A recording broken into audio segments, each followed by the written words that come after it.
Halo, perkenalkan nama saya Nicholas Putra Nugroho. Kali ini saya akan membahas tentang peran TIK dalam kehidupan manusia.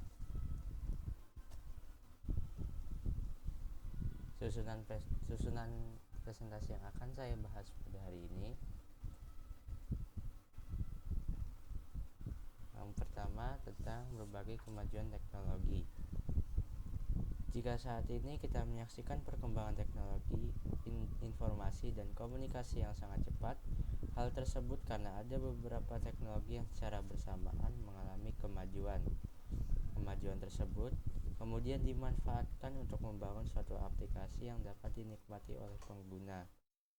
Misalnya, aplikasi pengiriman pesan yang dilengkapi dengan fitur panggilan suara dan video. Untuk yang pertama, ada aplikasi teknologi computer vision. Computer vision sendiri merupakan bagian dari artificial intelligence yang mengembangkan teknik untuk membantu komputer dapat melihat dan memahami konten gambar digital. Algoritma pada computer vision dirancang agar komputer mengenali dan membedakan objek-objek yang ada dalam gambar atau video. Kegunaan computer vision. Computer vision digunakan untuk mengenali objek digital untuk berbagai tujuan. Yang pertama ada klasifikasi objek, yang kedua ada identitas objek, yang ketiga ada verifikasi objek, yang keempat ada deteksi objek, yang kelima ada segmentasi objek, dan yang keenam ada pengenalan objek. Selanjutnya ada machine learning. Machine learning adalah teknik untuk menganalisis data yang mengajarkan komputer berperilaku dan berpikir layaknya manusia, yaitu belajar dari pengalaman. Algoritma machine learning menggunakan metode komputasi untuk belajar dari informasi yang diperoleh dari data langsung tanpa tergantung pada persamaan awal sebagai metode. Ada berbagai fungsi machine learning. Yang pertama ada komputasi keuangan, yang kedua ada pengolahan gambar, yang ketiga ada komputasi biologi, yang keempat ada produksi energi, yang kelima ada otomotif, dan yang terakhir ada pemrosesan bahasa natural atau pengenalan suara.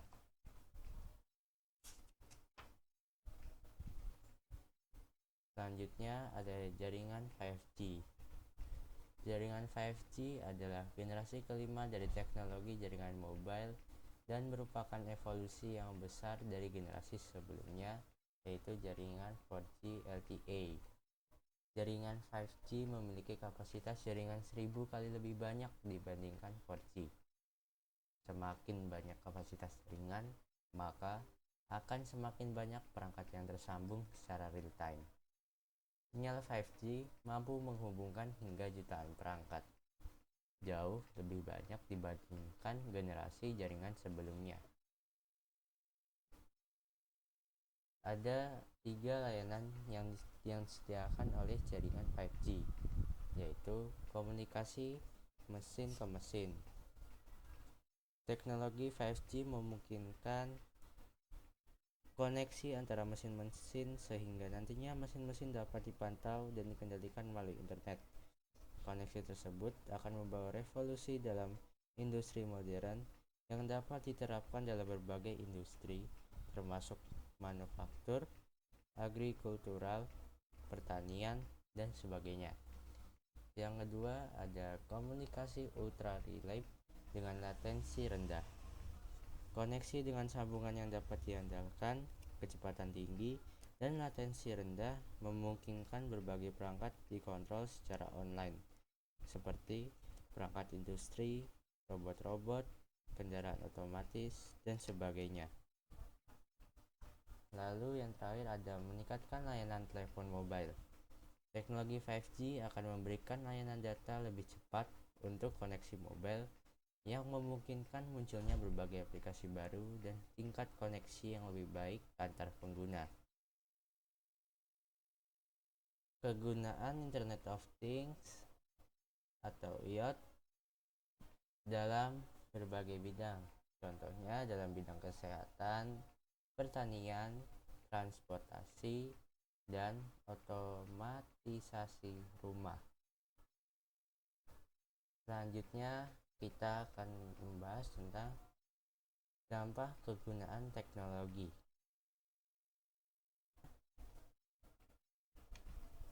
Ada electronic commerce atau perdagangan secara elektronik. Electronic commerce sendiri adalah perdagangan secara elektronik yang dilakukan dengan memanfaatkan jaringan telekomunikasi, terutama internet. Internet memungkinkan orang atau organisasi yang berada pada jarak yang jauh dapat saling berkomunikasi dengan biaya murah. Keuntungan elektronik commerce. Perdagangan elektronik memberikan keuntungan baik kepada perusahaan ataupun customer. Bagi perusahaan, yaitu ada yang pertama, perusahaan dapat menjual produknya kepada lebih banyak orang. Perusahaan tidak perlu membuka banyak cabang, lalu mengurangi biaya yang dikeluarkan oleh perusahaan. Harga barang yang dijual dengan harga barang yang lebih murah, dan dapat meningkatkan daya saing perusahaan. Ada juga keuntungan bagi konsumen. Yang pertama, konsumen tidak perlu mendatangi toko dan cukup memesannya lewat online. Lalu yang kedua, menghemat waktu dan biaya transportasi. Mempunyai banyak pilihan produk yang akan dibeli. Lalu juga konsumen juga bisa membeli barang dari luar negeri, dan harga barang yang dibeli menjadi lebih murah. Selanjutnya kita akan masuk ke pembayaran digital atau pembayaran online. Pembayaran digital adalah mode transaksi atau pembayaran untuk barang dan jasa melalui media digital atau elektronik tanpa melibatkan alat pembayaran cek atau tunai. Banyak sekali aplikasi yang dapat digunakan sebagai alat pembayaran digital, di antaranya sebagai berikut.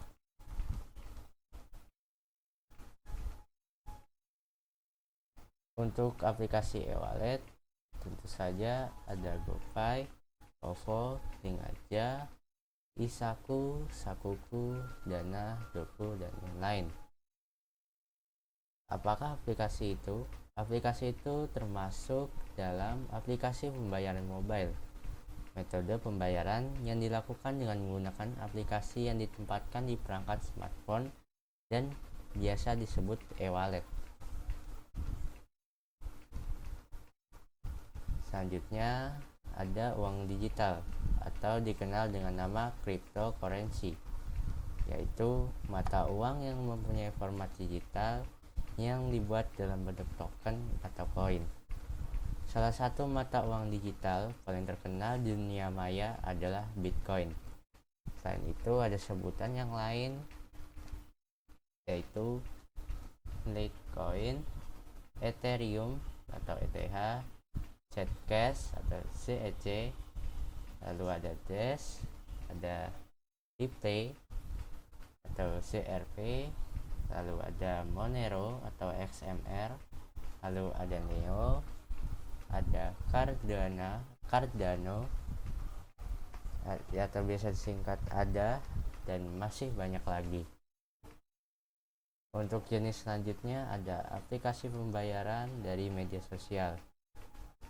Beberapa media sosial tidak hanya mengembangkan layanan interaksi sosial di internet, tapi memberikan layanan pembayaran ke pengguna lain.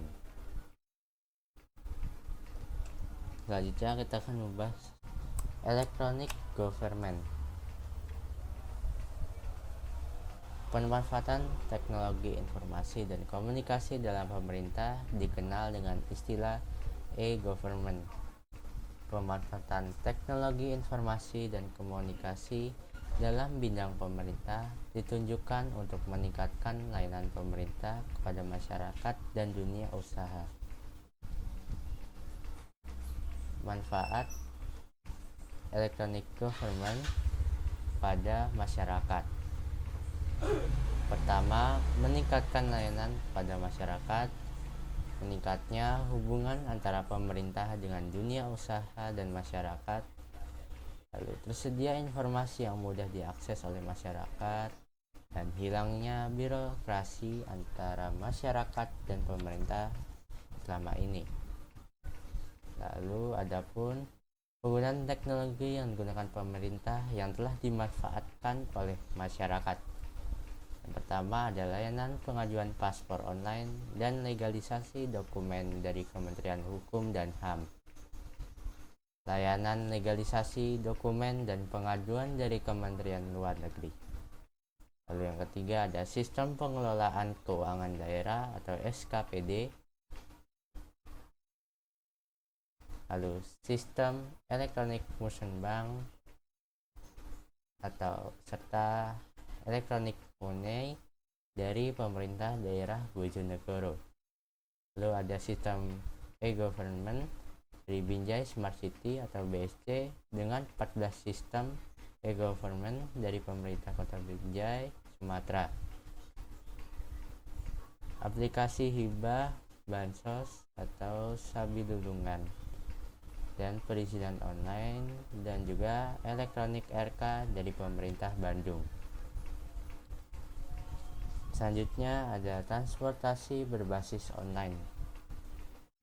Transportasi online adalah suatu penyelenggaraan lalu lintas dan angkutan jalan yang berjalan dengan mengikuti serta memanfaatkan perkembangan ilmu pengetahuan teknologi berbasis aplikasi dan online, baik pemesanan maupun pembayarannya.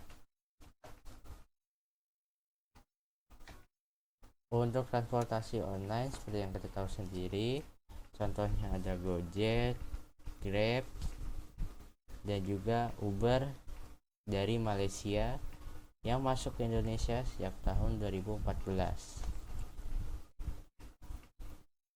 Selanjutnya ada telepon seluler atau biasa kita kenal dengan handphone. Telepon seluler adalah perangkat telekomunikasi elektronik yang mempunyai kemampuan dasar yang sama dengan telepon tetap kabel. Tapi telepon seluler dapat dibawa kemana saja, portable atau mobile, dan tidak perlu disambungkan dengan jaringan telekomunikasi kabel. Selanjutnya ada electronic health atau disingkat e-health. E-health sendiri adalah penggunaan teknologi informasi dan komunikasi dalam satu usaha meningkatkan kesehatan dan perawatan kesehatan. Bentuk penggunaan teknik dalam bidang kesehatan mencakup pencegahan dan pendidikan, diagnosis terapi, serta perawatan melalui teknologi digital yang tidak tergantung pada waktu dan tempat. Kegunaan TIK dalam electronic health. Yang pertama ada administrasi untuk mencatat proses pelayanan kesehatan yang diberikan kepada pasien, masuk layanan perawatan langsung, keuangan, bidang hukum, dan manajemen. Yang kedua ada perawatan pasien langsung untuk melakukan tindakan atau perawatan langsung terhadap pasien, termasuk tindakan dokter, perawatan dari perawat, farmasi, nutrisi, terapi, dan berbagai layanan lainnya. Lalu yang kedua ada komunikasi teknologi untuk membantu proses pelayanan kesehatan seperti konsultasi dokter dan diagnosis jarak jauh. Lalu yang keempat ada penelitian atau biomedicine untuk penelitian peningkatan pelayanan kesehatan, pengembangan teknologi untuk meningkatkan proses dan biologi untuk memaksimalkan pengobatan dan berbagai penelitian lainnya.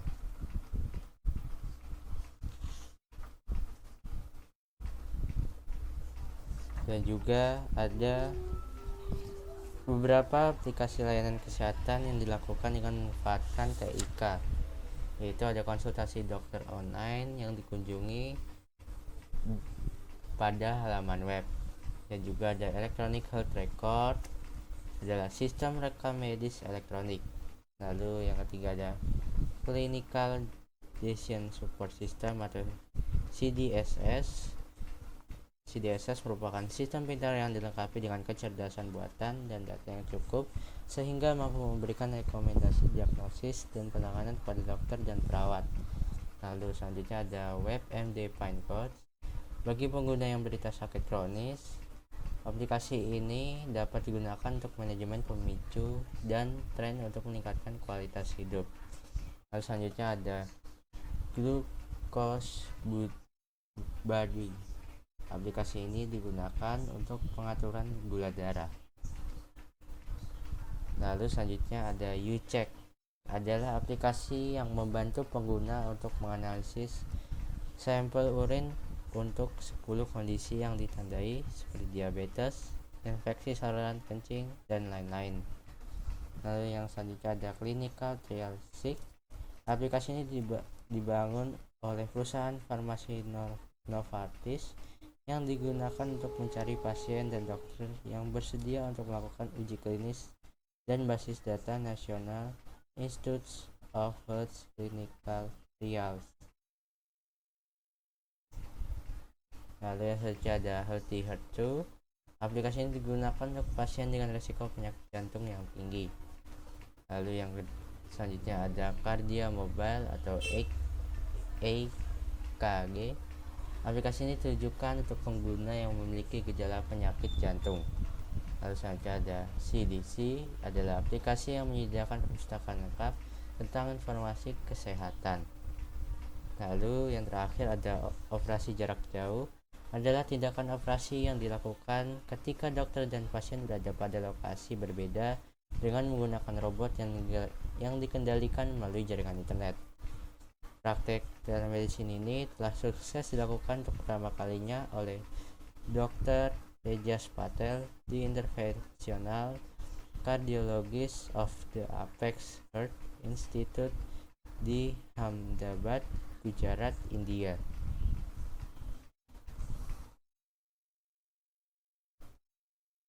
Jadi untuk pembahasan yang telah saya bahas pada hari ini, ada kesimpulan yang bisa kita dapat, yaitu kemajuan ilmu pengetahuan dan teknologi, khususnya dalam teknologi informasi dan komunikasi, telah membawa dampak luas dan perubahan yang begitu cepat terhadap semua aspek pendidikan.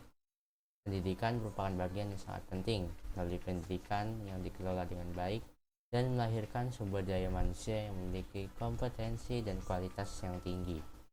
Pembinaan dan pengembangan pendidikan perlu terus dikembangkan dan diwujudkan melalui proses berkesinambungan. Itulah pembahasan tentang presentasi pada hari ini. Terima kasih. Bila ada salah kata dan kekurangan, saya Nicholas pamit undur diri.